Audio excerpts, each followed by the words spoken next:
نحمده ونستعينه ونعوذ بالله من شرور أنفسنا ومن سيئات أعمالنا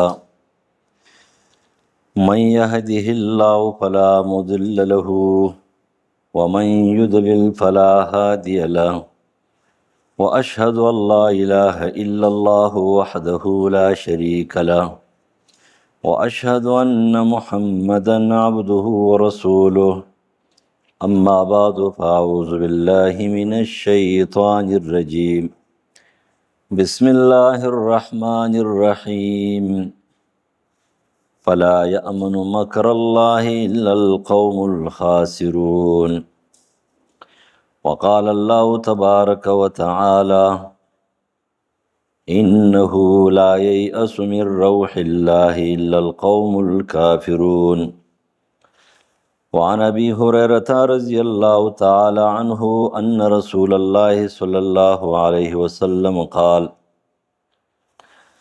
لو يعلم المؤمن ما عند الله من العقوبة ما تبع بجنته أحد ولو يعلم الكافر ما عند الله من رحمة ما قنت من جنته أحد رواه مسلم. فلا يأمن مکر الله د الله د عذاب او د قهرنا نبی یری کیږي نبی خوف کیږي نه په امن کیږي مگر قوم تاوانی. سورۃ اعراف آیت نمبر 99. انه لا یأس من روح الله الا القوم الكافرون. د الله د رحمتنا کافر قوم نا امید دي او نا امید کیږي او مؤمن به نا امید نه. سورۃ یوسف آیت نمبر 87. ابو هریرہ رضی اللہ تعالیٰ عنہ فرمائی چې بشک رسول الله صلی الله علیه وسلم او فرمایل کدی مومن ته یقیني او حقیقي دا پته وي د الله سره څومره عذابونه دي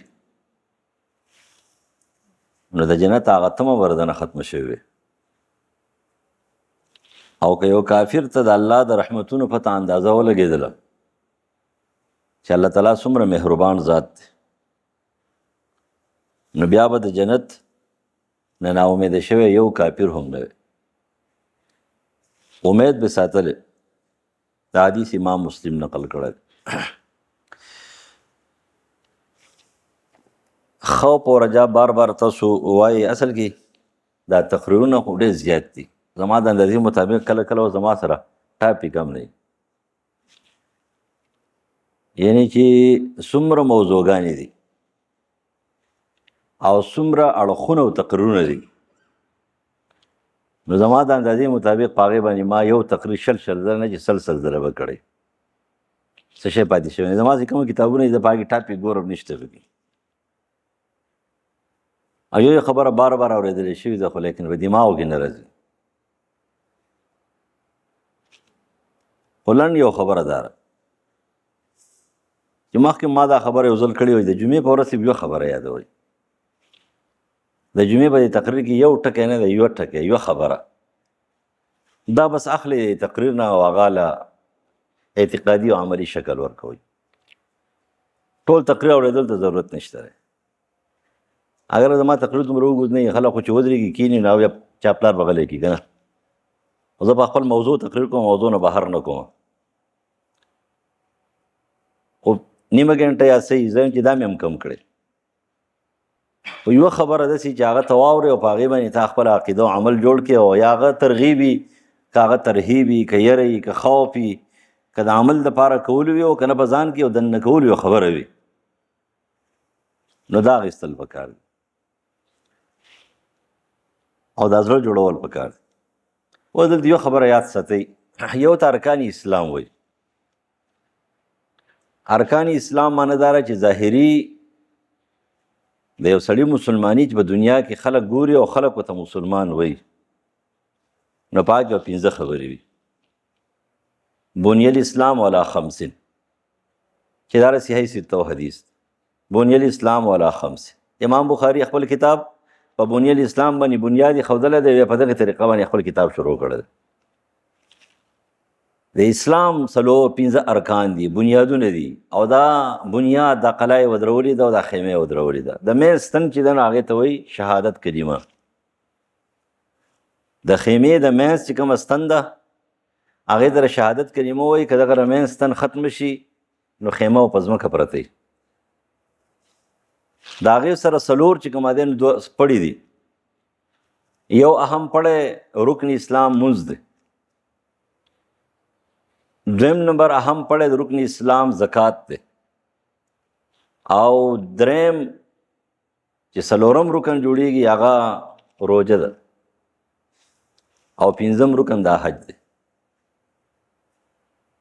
د دې وجې نه دا 15 ارکان دي د څه وایي دې ته ارکان اسلام وایي چې مونږ په ظاهر کې ګورو یو سړی دی هغه کلمې د شهادت نه انکار نه کوي نو مونږ دا مسلمان دی. یو سړی دی هغه ته بې رکوع پر بتو نشي لګولی. یو سړی د اسلام د رکن مونځ نه انکار نه کوي، یعنې مونځ نه کول ځان له لویه ګناه ده. اگر که د بعضې علماو په نسبت باندې پکې ډېره سختي ده چې کوم حدیثو کې راغلي د مسلمان او د مؤمن او د کافر په منځ کې چې د کومه دیوال دی هغه مونځ دی. خو هغه جمهور علماو په تشدد او په سختۍ باندې یا د انکار په شکل کې حمل کړی دی. نو دویم نمبر دا چې یا د دې نه انکار وکړي نو بس دې ته موږ یا مسلمان نه وایو. لکه فرض کې یو سړی دی او هغه وایي چې لکه هغه ستاسو هغه چغې بیا وایستله او هغه پلانکې چلې بیا وکړو او دا ځان هم څه لیونی کړی په زنګونانو دردونه دي او دا ښکته کېږي او پورته کېږي او دا خندا بړقا کوي. ورته دې سړي څنګه مسلمان دی؟ دی مسلمان نه دی. دی خو د ارکانو اسلام کې دی اهم رکن نه انکار وکړو. توهین دلالت په انکار باندې کوي. توهین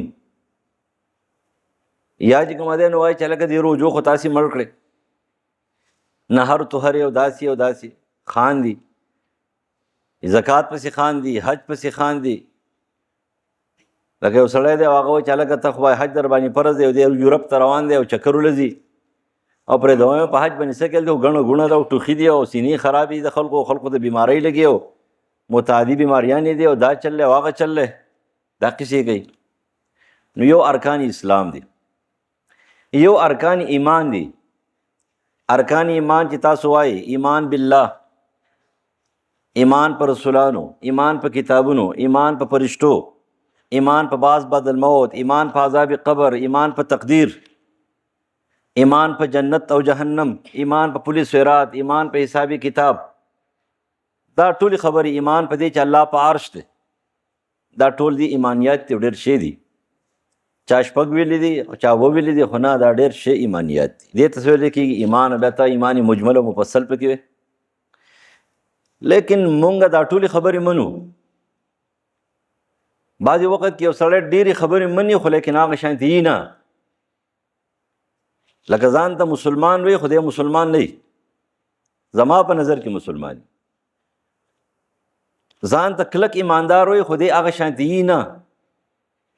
نو د هغې دپاره بار بار زه دا خبره کوم چې 3 خبرې به ځان کې را پیدا کړې. دا 3 خبرې د مرګ پورې په تا کې موجودې وي، سره د دې نه چې د ارکان اسلام هم ټول مني، ارکان ایمان هم ټول مني او توهین هم نه کوي او شاعر اسلام نه انکار هم نه کوي.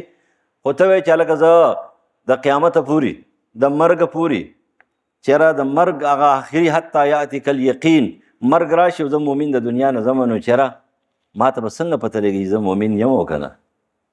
نو دا یاد ساتئ 3 خبرې دي چې کله انسان کې 3 خبرې موجودې وي د دې مطلب دا دی چې دی ایماندار دی. او کله چې په دې انسان کې 3 خبرې موجودې نه وي دی دې پوه شي زما ایمان تش ما دعوه د ایمان کړې ده خو زما ایمان نه دی. دعوه د اسلام مې کړې ده خو زما اسلام نه دی. هغه 3 خبرې یادې کوي. هغه 3 خبرې د قرآن او د حدیث نه په دې باب کې هم دي، په قرآن کې هم دي، په حدیثو کې هم دي، په اقوال صحابو کې هم دي. بیا سلفو چې کومه دی نو هغه راجمع کړي دي چې مختلفو خلقو راجمع کړي دي. یو امام دی امام ابن ابي عز الحنفي چې دی د 8مې صدۍ مولا دی او دی د شیخ الاسلام ابن تیمیه رحمه الله په مریدانو کې دی. کټاس حنفي دی. د عقیدة الطحاوی شرح لیکلی د شرح عقیدة الطحاویه. آپ آئی کې لیکي او معلومیږي دا چې هغه هم د خپل استاد نه زده کړه کړې ده، ځکه د هغه استاد ویلي دا خبره. شیخ الاسلام ابن تیمیه په خپل کتاب خپل رساله کې ویلي دي او په خپل کتابونو کې ویلي دي، مستقل په هغې باندې د عبادت رساله ده، رسالة العبودیه په هغې کې ویلي دي. نو دم د هغې نه اخیستلي دي. درې خبرې دي چې دا په مونږ کې موجود دي، بار بار تاسو اورېدلي دي، خو دا نن زده کوي. کله چې انسان صحتمند دی، معتدل برابري، بیماری پې نشته دی، غریبي پې نشته دی، درد پې نشته، امتحان نشتی، مشکلات نشتی، او دی ښه معتدله زندگی ده. داسې بیمار نه دی چې پروت دی، داسې بیمار نه دی چې بل ته محتاج شوی دی، داسې غریب نه دی چې بل چا نه څه سوال کوي، چاته وایي چې ماله څه راکړه. دی برابر دی، معتدله زندگی ده. نو درې خبرې په دې کې لازمي موجودې وي، او دا درې واړه خبرې به څه وي په دې کې، به دا دوه بالکل مساوي وي. دا دوه به بالکل مساوي وي، په یو بل به غالب کېنه. هغه سره نمبر 1 خبره د الله نه د رحمت امید، دویم خبره د الله نه یره، دریم خبره الله نه طلب و دعا او سوال، او هر ټیم الله ته فریاد کول، یا الله ته زما الله یې، زه ستا بنده یم، ته زما خالق رازق مالک حاکم او رب یې، زه یو عاجزه بنده یم پروردګاره، ما معاف کړې، ما وبخې، ما له حلال رزق راکې، ما له دا وکې، ما له دا وکې، هر شی ورته غواړې. دا درې خبرې چې دي نو په دې کې د دې دوه مساوات فرض دی. امام نووي رحم الله وایي چې کله په ښه حالت کې سړی وي نو خوف او امید دا به بالکل برابر وي. په دې وجه باندې ایمان څه ته وایي؟ بین الخوف والرجا، چې ایمان به د یری او د امید پر منځ کې وي، بالکل برابر. یو وزر به څه وي؟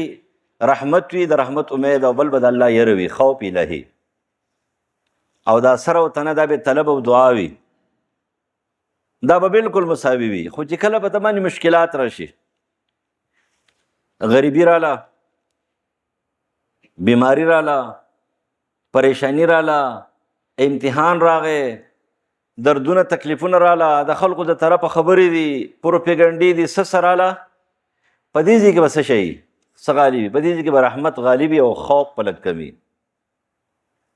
په دې ځای کې به ته ناامیده کېږې نه، د الله نه به ناامیده کېږې نه، وایي چې غریبي ده او مالداري نه راځي، نه، د الله ناامیدي به نه کوې. صحتمند نه بیمار نو د صحت امید په ساتي او ناامیدي به نه کوې.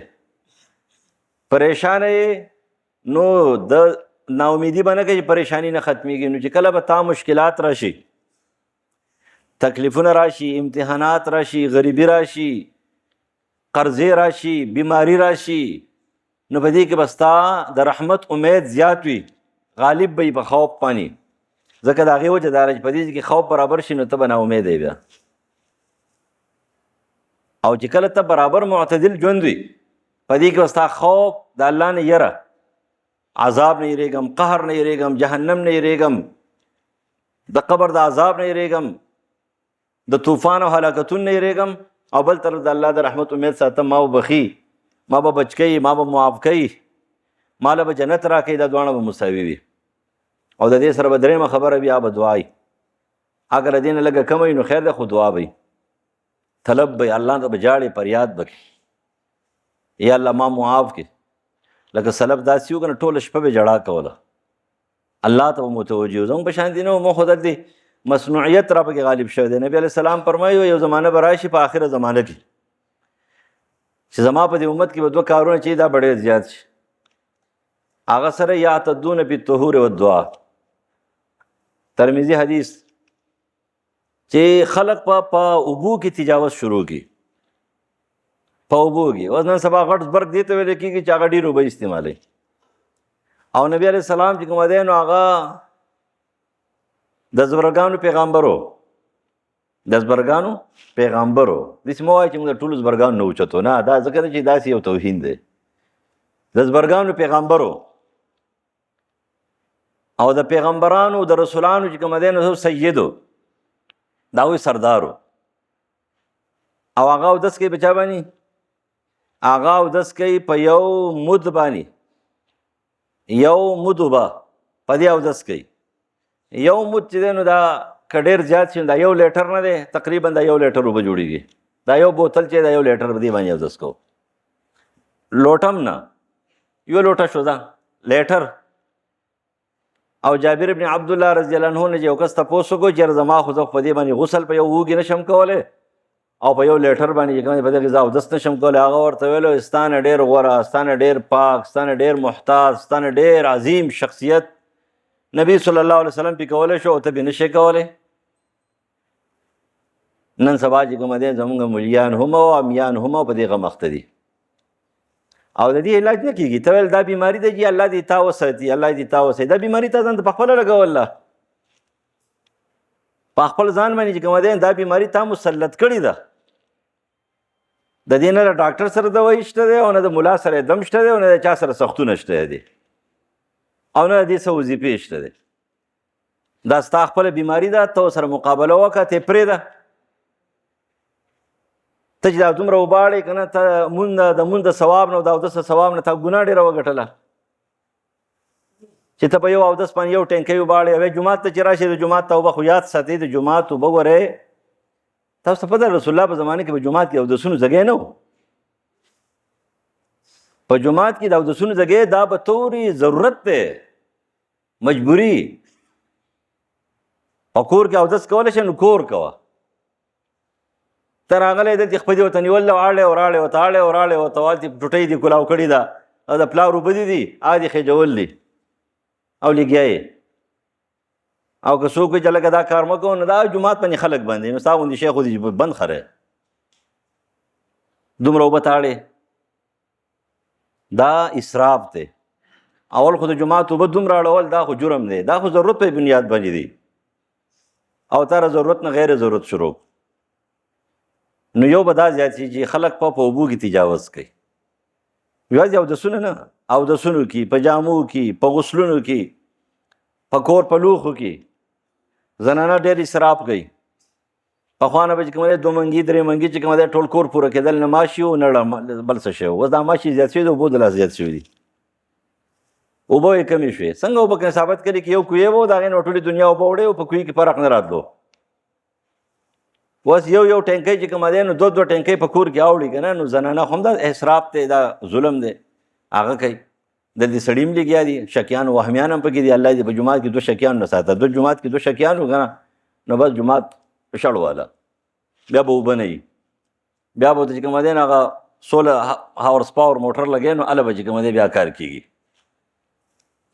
دویمه خبر وسئ یعتدون فی الدعا، په دعاګانو کې به تجاوز شروع شي. دعاګانو تجاوز پېژنئ، بې ځایه چغې ایستل او په چغې تیزه باندې دعاګانې کول او ځان په دعا کې په ژړا کول. زموږ یو ملګری دی مولانا صاحب دی، هغه چې دوا کوي که نه چې لاس اوچت کړي سیده په ژړا شي. په روز کال په پروګرام کې چېرته مې هلتې بښکته جو هغه دعا د هغه ټیکه ده. مخکې ورته ویلو زه به دوا کوم، زما خواته ناست و، زه د سټیج سره ناست وم، ختم بخاري وشوه، پروګرام ختم شو، دعا دعوت ورکړه، لمن نه مې ونیو. مال کښېنه، مال که په ژړا شوې او درپسې در پا نه سېدم نو ته به یې ویلې وهله الله دې غر کا. سړی چېرته دی دوا دې منځ ته ورسېږي که څه اټکول او ورغلی جو څه ټیک ده. نو دا خو ته چې کوم دی د پاسېدو سره په ژړا شي، دا خو مصنوعیت دی. تا څه وویله؟ او ما تا ته پته ده څومره دواګانې چې کړي یو هم نه ده قبوله شوي، ځکه چې ما ته پته ده چې ته باران دوا کې هم نه قبلېږي او زمونږ خوا هم نه قبلېږي او ستا هغه سره نه قبلېږي.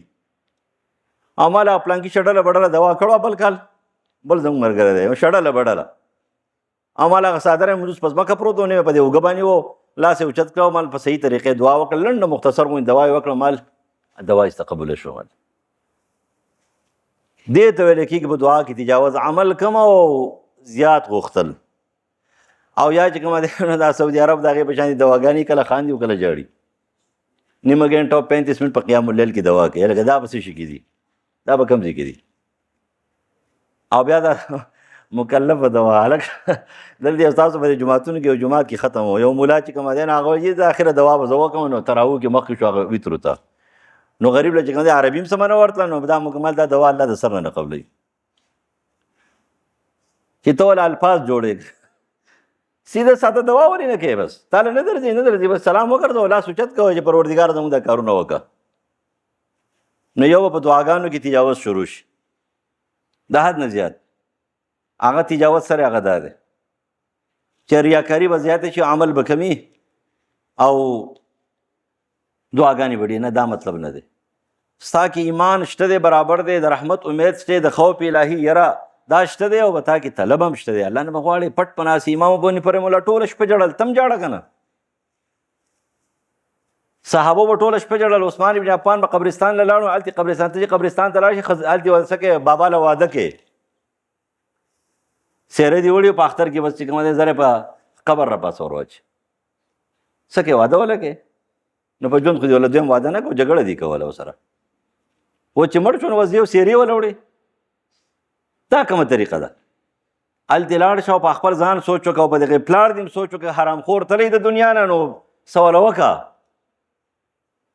که حرام خور تلی او پردي حقوق یې وړي، نو ورته وجاړه چې اوس دې ځان خلاص که، د پلانکي زویه اوس په دې ځان خلاص کې. دا خلاصي نشته دی، په دې نه کېږي. ځان به خلاصوئ، هلته خپل ځان باندې سوچ پکار دی چې دا خو زورور و، خو لیکن تلی دغه پروت دی، پردي حقونه پې پراته وي، اوس پې پته ورېږي.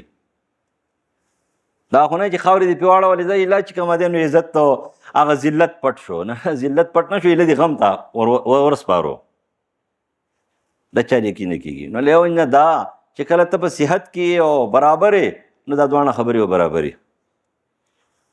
او چې کله تا باندې غمونه پریشانۍ راشي، امتحانات راشي، نو بیا به رحمت زیات وي په خوف باندې، نا امیده کېږي به. د دې وجې ابو هریره رضی الله عنه فرمایي چې رسول الله یو ځل وفرمایل که د مؤمنانو ته پته وي، د دې حدیث دا مطلب نه دی، که د مؤمنانو ته پته وي د الله د عذابونه څومره زیات دي، نو دا امید به ختم شوی وي. او که د کافرو ته پته وي د الله سره رحمتونه څومره زیات دي، نو دا د عذاب او د قهر او د دې دا خبره به تېره شوې. ټولو به ویل چې موږ جنت ته ځو، خو الله تعالی دنیا داسې پیدا کړې ده، او دا خبرې څه دي، دا یې پټې ساتلې دي.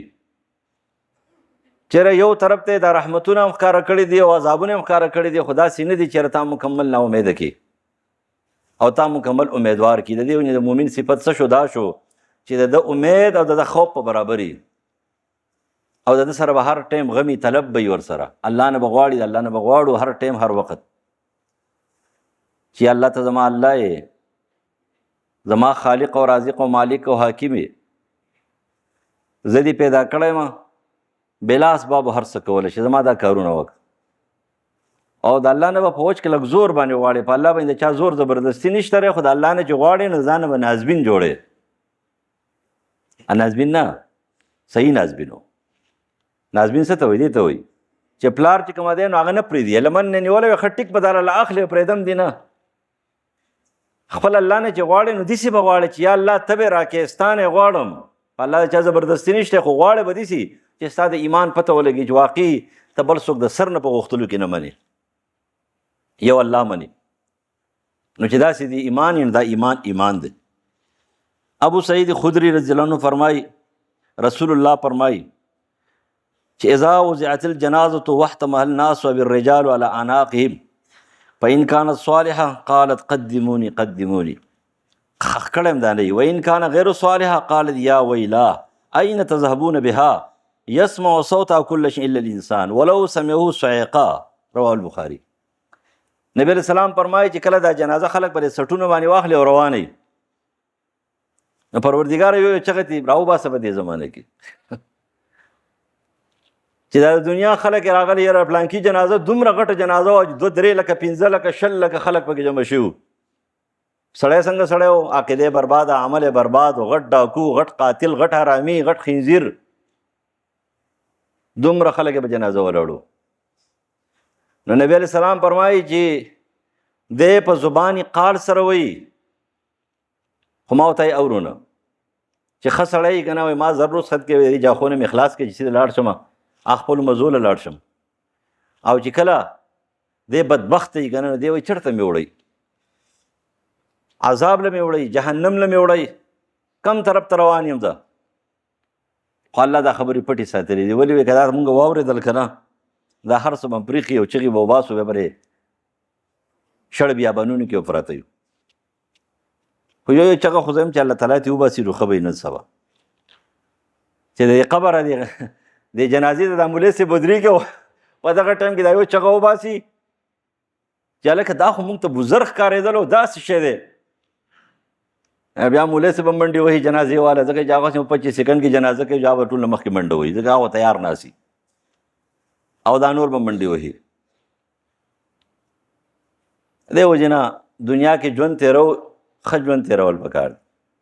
نن دا یو خبره زده کړئ چې خپل ایمان معلومو څو خبرې پکار دي. 3 د الله د رحمت څومره امیدواران یو، نا امیده شوي خو نه یو. د الله د خوف او د عذاب او د قهر نه څومره یریږو، بې یری شوي خو نه یو. د الله نه څومره غواړو، بې غوښتلو شوي خو نه یو. 3 واړه خبرې را پکې موجودې شوې. دا زموږ ایمان ښه ایمان دی، دا ایمان سره برابر ایمان.